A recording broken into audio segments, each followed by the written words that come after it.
Hello everyone. So today our topic is nutrition. Let's take an intro. We all know that nutrition plays very important role in everyone's life. The food we eat has nutrients. These nutrients act as building blocks. They can be classified into two types, macronutrients and micronutrients. Macro के अंदर हमारे आते हैं proteins, carbohydrate, fats and micro के अंदर vitamins, minerals which are essential for bodily functions. Food act as fuel and provides energy to the body. This energy plays specific role in maintaining the health. So nutrition is how food affects the health of the body. Let's start. Nutrition. Word nutrition is developed from nourish, which means the suckle or provide food. Nutrition जो है वो nourish word से आया है जिसका मतलब है to feed और to provide the food. Nutrition is the process of consuming, absorbing and using nutrients needed by the body for growth, development and maintenance of life. Nutrition के अंदर तीन प्रोसेस आते हैं: consuming the nutrients, absorbing the nutrients and using the nutrients for bodily functions like growth, development and maintenance. Nutrition is the act of nourishing or providing food, and the food in turn provides fuel called the biofuel. The food we take for our life contains nutrients which are energy providers. Nutrients जो है वो building block की तरह act करते हैं और body को energy provide करते हैं और nutrients हमारे food के अंदर present होते हैं. A nutritious food must contain three biofuels: carbohydrates, fats, and proteins.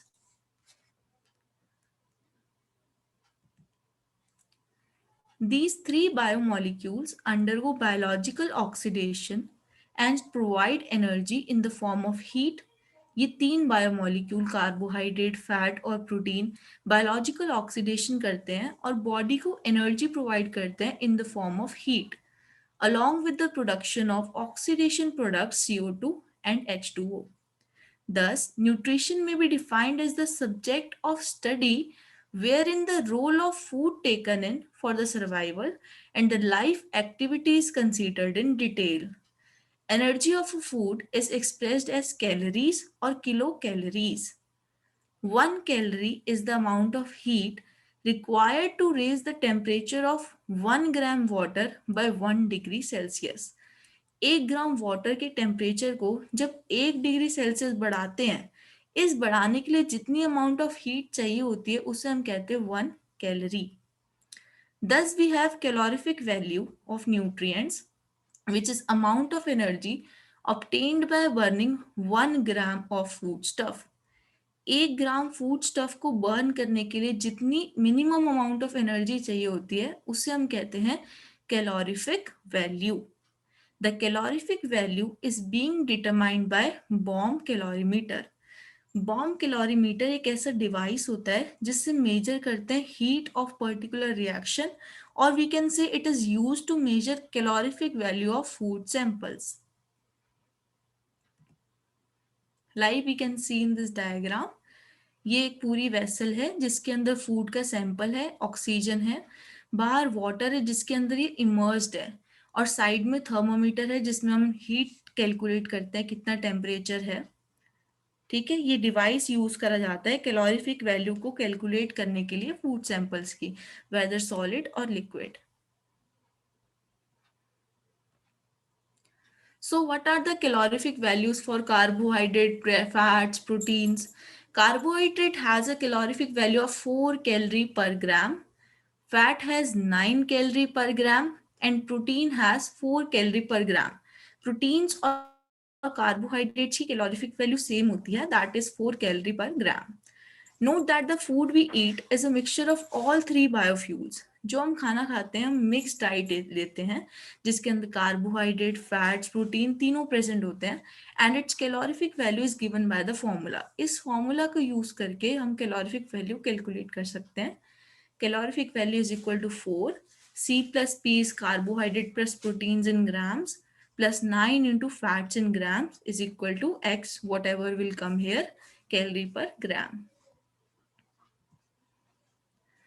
Respiratory quotient. It is defined as the ratio between volume of CO2 produced by volume of O2 consumed. कितनी CO2 produce हुई है, कितना volume CO2 का बना है, bye कितना volume O2 का consume हो गया है. That is known as respiratory question. RQ is equal to volume of CO2 evolved divided by volume of O2 consumed. RQ for carbohydrate is 1, for fat is 0.7, for protein is 0.9, and for mixed diet is 0.85. So carbohydrate has the highest amount of RQ, that is 1, और fats का सबसे ज़्यादा lowest है 0.7. The importance of respiratory quotient is that it helps to know the biofuel which has been metabolized. Molecules that are more oxidize, जो molecule जैसे glucose है वो ज़्यादा ऑक्सीडाइज हो सकता है, requires less oxygen to be fully metabolized, therefore have higher R Q. R Q higher, हमारा glucose का आर क्यू हायर होता है क्योंकि वो ज़्यादा ऑक्सीडाइज हो सकता है. For diabetic patient, RQ falls because fat is consumed maximum with less carbohydrate. उनकी बॉडी के अंदर ग्लूकोज का अमाउंट ब्लड स्ट्रीम के अंदर ज़्यादा हो जाता है जिसकी वजह से फैट ज़्यादा कंज्यूम होता है.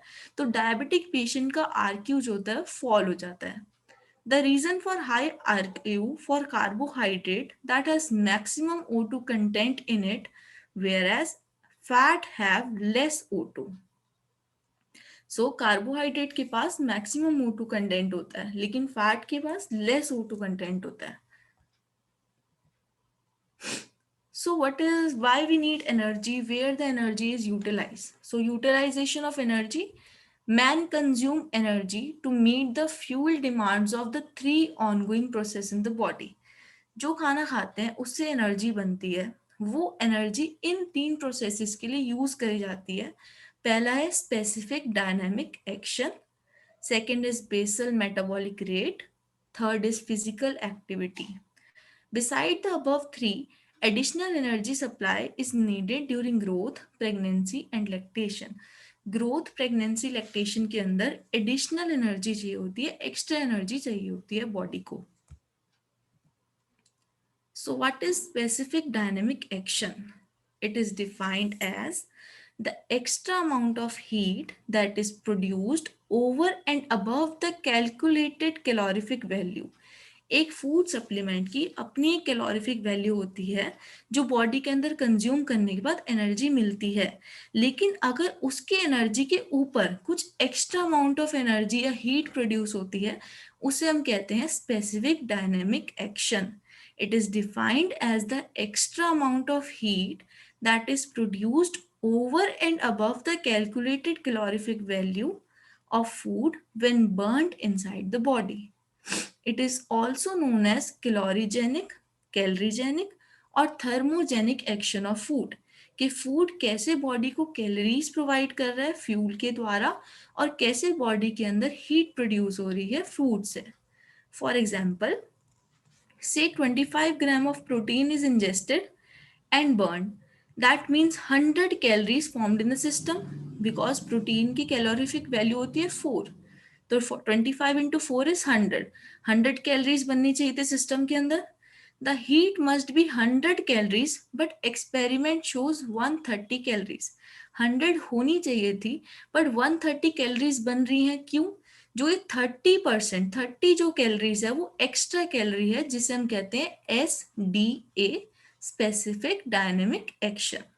This extra 30 calorie is called SDA of proteins, which is 30%. It has been found that it is 50% for carbohydrates, 13% for fats and 10 to 12% for mixed diet. अगर कार्बोहाइड्रेट है तो उसका SDA 50% होता है, फैट्स के लिए इट इज 13% और mix diet के अंदर कम होता है, दैट इज 10 to 12%.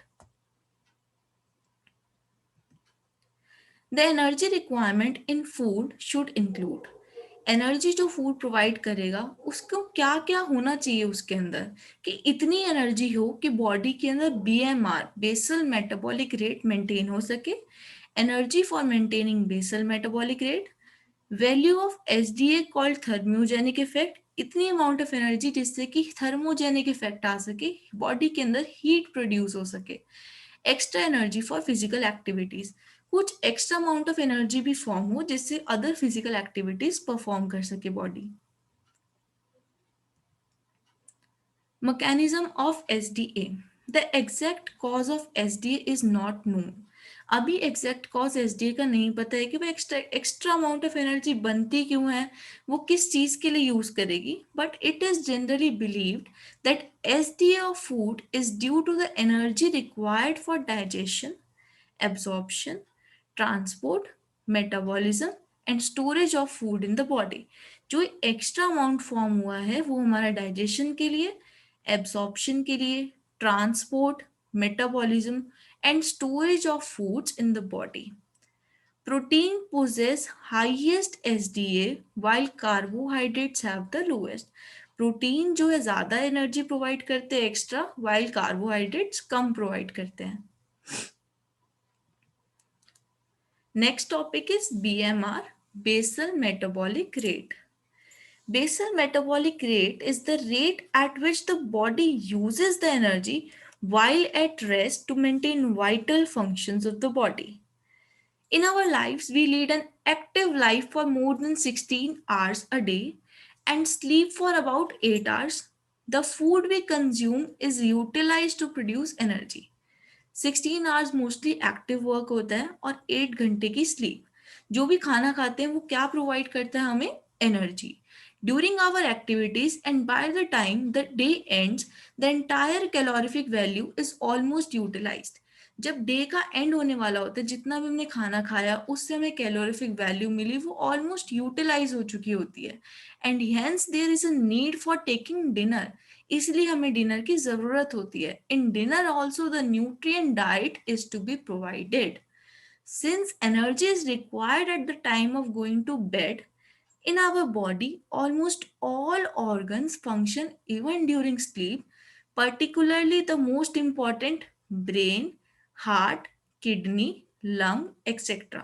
मेनली कौन से ऑर्गन्स काम करते हैं, that is brain, heart, kidney, lung. ये सोते टाइम भी हमारे ऑर्गन फंक्शन कर रहे होते हैं। अगर फंक्शन करना है, फंक्शन करने के लिए भी एनर्जी चाहिए। वो एनर्जी कैसे मिलेगी, जो हमने डिनर के टाइम पे न्यूट्रिशनस डाइट ली होगी। These organs need energy for the functioning during sleep, and thus metabolic reactions takes place even during sleep. Sleep के दौरान भी हमारी बॉडी के अंदर कुछ मेटाबॉलिक रिएक्शंस हो रही होती हैं। The basal metabolic rate is defined as the energy required by an awakened individual during physical, emotional, and digestive rest. It is the minimum energy required to maintain life by sustaining the essential functions like heartbeat, blood circulation, respiration, brain function, urine formation, etc. BMR is measured directly by the heat evolved or by the O2 consumed and CO2 evolved per unit time. अगर BMR को calculate करना है तो हम ऐसे देख सकते हैं कि कितनी हीट इवॉल्व हुई या कितनी कितनी O2 कंज्यूम हुई और CO2 इवॉल्व हुई पर यूनिट टाइम। अगर नॉर्मल वैल्यू देखें तो एडल्ट मेल के लिए it is 1600 calories per day and adult female it is 1400 calories per day. So what are the necessary conditions for measuring BMR? BMR को major करने के लिए कुछ नेसेसरी कंडीशंस होते हैं। पहला है after a good night sleep for 10 hours, 10 घंटे की नाइट स्लीप होनी चाहिए।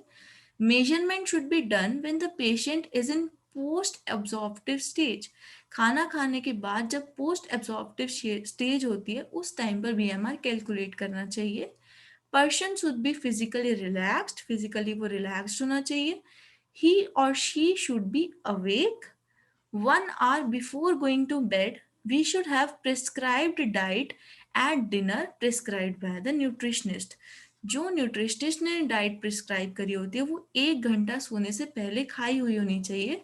10 घंटे की अच्छी नींद होनी चाहिए, पोस्ट एब्जॉर्प्टिव स्टेज में होना चाहिए, फिजिकली बॉडी रिलैक्स्ड होनी चाहिए, और जिसका बीएमआर हम कैलकुलेट कर रहे होते हैं वो अवेक होना चाहिए। Factors influencing the BMR. कई सारे फैक्टर्स होते हैं जो बीएमआर को इन्फ्लुएंस करते हैं, या तो उसे बढ़ाते हैं या उसे घटाते हैं। पहला है हमारा surface area. Larger the surface area higher the BMR. ज्यादा सरफेस एरिया होगा तो बीएमआर ज्यादा होगा। This is because there are more cells in larger surface area, so more energy. हमें पता है सेल के अंदर वेरियस ऑर्गेनेलीज होती हैं, like we can say mitochondria is the power house of cell, जो एनर्जी को जनरेट करता है। ज्यादा सेल्स होंगे तो ज्यादा एनर्जी बनेगी। ज्यादा सरफेस एरिया, ज्यादा सेल्स, ज्यादा energy, so BMR is high. Age, BMR decreases with age. जैसे जैसे एडवांसिंग एज आती है तो बीएमआर जो है घटना शुरू हो जाता है। क्यों? This is because in ageing, particularly mid age, the quantity and functioning of the cell depletes. Mid age पर आके सेल्स का नंबर, फंक्शनिंग और क्वांटिटी कम होने लग जाती है। कम सेल्स तो कम एनर्जी तो lesser BMR. Sex, women have lesser BMR than man. Women का कम बीएमआर होता है मैन से। This is because of lesser physical stature than man. State of nutrition, in starvation, under nutrition और mail nutrition BMR is reduced. Starvation या under nutrition और I can say mail nutrition के अंदर body के अंदर energy का amount बहुत कम होता है। अगर एनर्जी का अमाउंट बहुत कम होगा तो BMR will be reduced. Hormonal effect, BMR increases in hypothyroidism and decreases in hyperthyroidism. So why? Thyroid hormone को हम स्टिमुलेंट कहते हैं बीएमआर का। जिसकी बॉडी के अंदर थायराइड हार्मोन अच्छे से एक्टिवेट होते, वर्क करते हैं, उनका बीएमआर अच्छा होता है।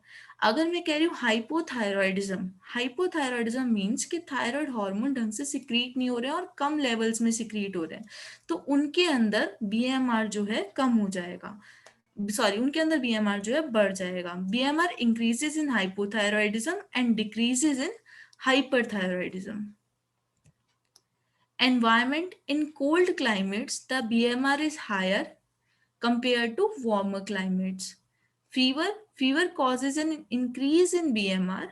An elevation by more than 10% in BMR is observed for every 1 degree Celsius rise in body temperature. 1 degree Celsius body temperature rise होगा तो बीएमआर हमारा 10% बढ़ जाएगा। So this is all about nutrition. Thank you.